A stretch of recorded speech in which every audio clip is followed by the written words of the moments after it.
ఇక్కడ మారదు, ఇక్కడ నేను జీవించలేను. ఇప్పుడు ఏమైపోతుందంటే దేవుని వెలుగులో ఆ యొక్క రహస్యాలన్నీ కూడా కనపడతా ఉన్నాయి. మనుషులకు దాచాడు, దొంగ ఏం చేస్తాడు? అందరు కనపడేది తీసుకువెళ్తాడా? తీసుకువెళ్ళవు. ఎవడికి కనపడకుండా, ఎవడికి తెలియకోకుండా చడుక్కును పట్టుకొని ఉడాయిస్తాడు, పారిపోతాడు.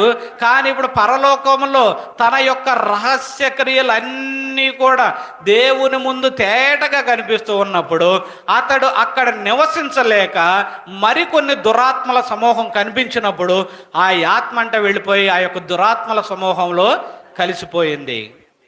మనము ఈ లోకంలో మరి జాగ్రత్త, మనం ఈ లోకంలో ఎవరినైనా మోసం చేయొచ్చాము, కానీ పరలోకంలోనూ పరలోక రాజ్యంలోనూ మోసం చేయలేము. అందుకని అంటున్నాడు యోహాను, ఏమంటున్నాడు? బాప్తిస్మం ఇచ్చిన యోహాను, మారు మనస్సు పొందండి. యేసు ప్రభు వారు ఏమంటున్నారు? మారు మనస్సు